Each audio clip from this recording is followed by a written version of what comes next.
kulanti wacan daawadayaal ku soo dhawaada warka telefishinka NTN oo xiliyadan oo kala aad kala socotaan telefishinka NTN qodobada wararka TV-ga NTN udinaya waxa ka mid noqon doona al-shabaab oo isaga baxay deegaano muhiim ah oo ay kaga sugnaayeen gobolada Mudug iyo Galgaduud xog la yaab leh oo laga helay dhalinyaradii ku maqnayd wadanka Eritrea wasiirka maaliyadana waxa uu sheegay in dawladda federaalka Soomaaliya qasnadeedu ay imika faaruq yihiin sidoo kale waxa daawan doontaan al-shabaab oo xoog kula wareegay isbitaal ku yaala degmo ka tirsan deegaanada Galgaduud ciidamada dawladda federaalka Soomaaliya waxa ay rasaas ku fureen arday imtixaanaadka shahaadiga ah ee dugsiyada sare ku galeysay magaalada Muqdisho سعيد عبد الله الدني wuxuu shaaca ka qaaday markii ugu horeysay inaan wax la tashi ah lagala sameeynin magacaabista ra'iisul wasaaraha cusub qodobada wararka dibadda intii aad ku daawan doontaan waxa kamid ah gabar uu dhalay madaxweynaha dalkaasi Philippine ayaa loo dhaariyay madaxweyne ku xigeenka dalkaasi hagaag waa 20ka bisha 6 sanada 2022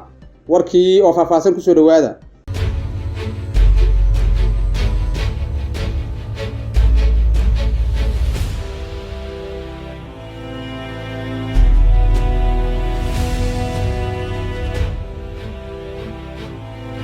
waalidiinta ay caruurtoodu wali ku maqan yihiin dalka Eritrea ee tababarka lagu qaaday ayaa mar kale maanta dibadbax xabasho ka dhigay qaybo kamid ah magaalada Muqdisho iyagoo oo dalbanaya in dib loogu soo celiyo ilmahooda qaar kamid ah waalidiinta oo la hadlay warbaahinta ayaa banaanka keenay xogo cusub oo ay sheegeen in ay ka heleen xaaladda dhalinyaradaasi oo horey dawladda Soomaaliya ugu dirtay tababar ciidan halkaas waalidiinta ayaa sheegay in caruurtooda ay haatan wajahayaan xaalado adag isla markaana loo haysto sida ay sheegeen lacag dhan 50 milyan oo dollar oo ay sheegatay dawladda dalkaasi Eritrea qaar kamid ah ehelada caruurtaasi ama ehelada askartaasi lagu qaaday tababarka dalka Eritrea oo ka hadlaya arrimahaasi ayaa waxay yiraahdeen ubadkeena waxaana loo sheegay in mushkilaad badan ay haystaan imika isla markaana loo haysto lacag 50 milyan oo dollar gaaraysa dabcan dawlad kale ayaa la xaasha annagu waxaan u baahanahay inaan helno xog muhiim ah oo ku saabsan ilmaheena iyo badqabka awlaadeena ugu dambeyntii waalidiinta ayaa ka dalbaday madaxweynaha Soomaaliya Xasan Sheekh Maxamuud inuu fuliyo ballantii uu qaaday inuu dib ugu soo celinayo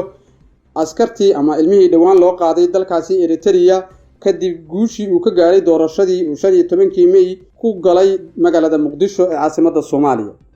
sanadii u dambeeyay waxa soo tarayay walaaca laga muujinayo dhalinyaradii lagu qaaday tababarka dalkaasi Eritrea kuwaasi oo kolkii hore oo la qaadiyay aysan war ka haynin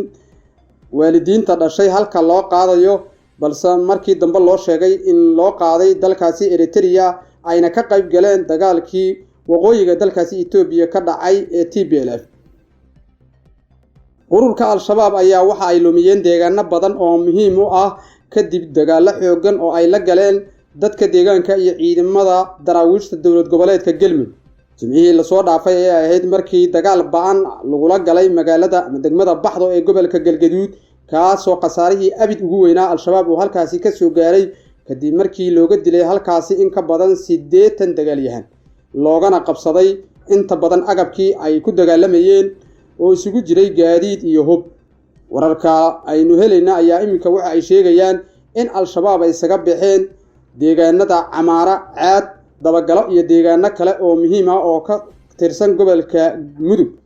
sidoo kale wararka ayaa waxay sheegayaan in deegaano kale oo muhiim ah oo gobolka Galgaduud ka tirsan ay imika isaga baxeen al-shabaab ciidamada dawladda federaalka Soomaaliya kuwa daraawiishta dawlad goboleedka Galmudug oo isgarabsanaya kana helaya xogo muhiim ah dadka deegaanada ayaa imika waxay ku wajahan yihiin deegaano badan oo ka tirsan ama hoostaga degmooyinka Xarar Dheere iyo degmada Ceelbuur ee gobolka Galgaduud lama oga ilaa iyo hadda halka ay sida rasmiga ah ugu sugan yihiin al-shabaab balse ciidamadani huwanta ah ayaa waxay guluf iyo saasaan ay ku baadigoobayaan fariisimaha cusub ee al-shabaab ay u guureen waxay ka wadaan halkaasi afayeen dhawaan u hadlay ciidamada huwanta ee dawladda Soomaaliya ee kuwa daraawiishta ah ayaa sheegay in hawlgalladani ay sii socon doonaan ilaa iyo inta laga xoreynayo deegaanada ay kaga sugan yihiin gobolada Galgaduud iyo Mudug ayuu yiri wasiirka maaliyadda dawladda federaalka Soomaaliya Cabdiraxmaan Ducaale Beyle ayaa wax ma jiraan ku tilmaamay hadal sida uu sheegay ay baraha bulshada ku faafiyeen koox uu sheegay inay dacayad u qaabilsanaayeen madaxweynihii hore ee Soomaaliya Maxamed Cabdullaahi Farmaajo. wasiirku wuxuu sheegay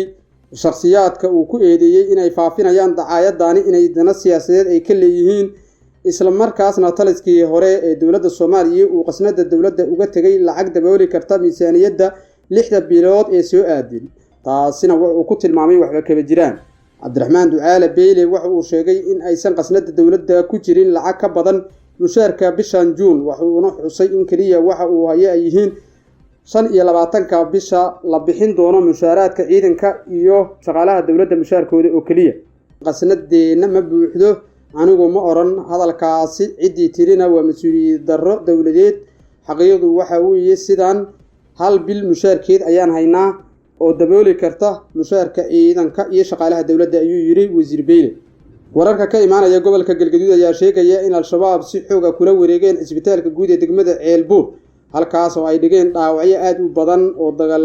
dagaalamayaasha al-shabaab uga soo dhaawacmay dagaalkii Jimcihii ka dhacay deegaanka Baxdo ee gobolka Galgaduud. sidoo kale dad ku sugan Ceelbuur ayaa xaqiijiyay in degmadaasi la geeyay meydadka 37 qof oo Baxdo looga dilay, taasi oo tirada meydadka al-shabaab ee dagaalkii Baxdo kor u dhaafinaysa 100 xubnood. dadkii kale ee bukaanada ahaa ayaa laga saaray isbitaalka guud ee degmada Ceelbuur, waxaana al-shabaab dadka deegaanka ay u diideen inay u soo dhawaadaan isbitaalka oo dhawaan dib loo hawlgeliyay laguna hawlgeliyay isu tashi dadweynaha. sidoo kale al-shabaab oo ka caraysan qasaarihii xoogganaa ee ka soo gaaray dagaalkii ka dhacay Baxdo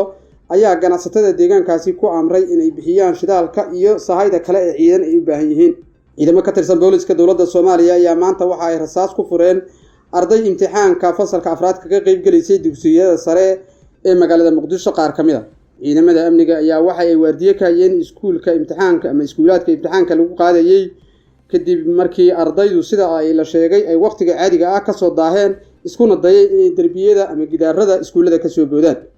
goobjoogayaashu waxay sheegayaan ciidamada booliska ee halkaasi ku sugan ay rasaas ku fureen ardayda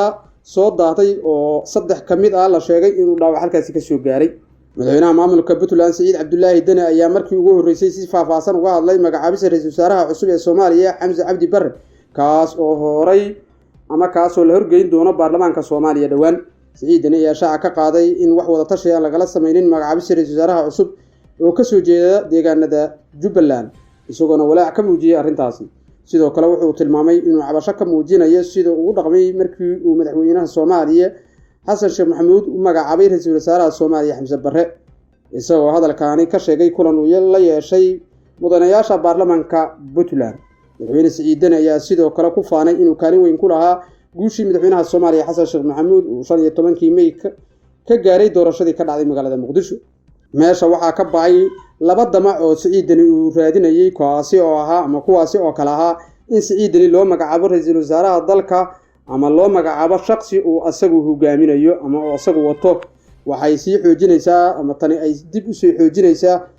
urgufta siyaasadeed ee laga cabsi qabo inay ka dhex dhalato Saciid Dane iyo Xasan Sheekh Maxamuud.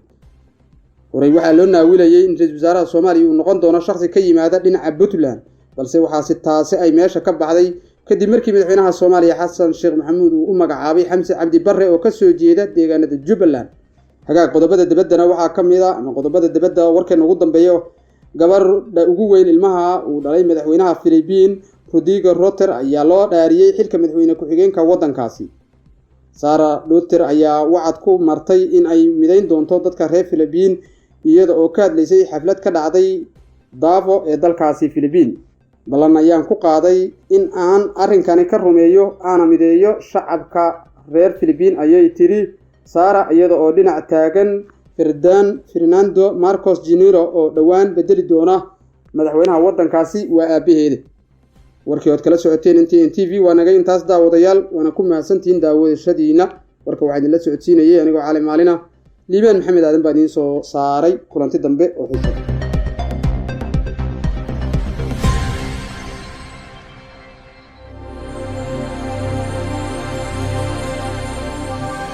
NTN TV.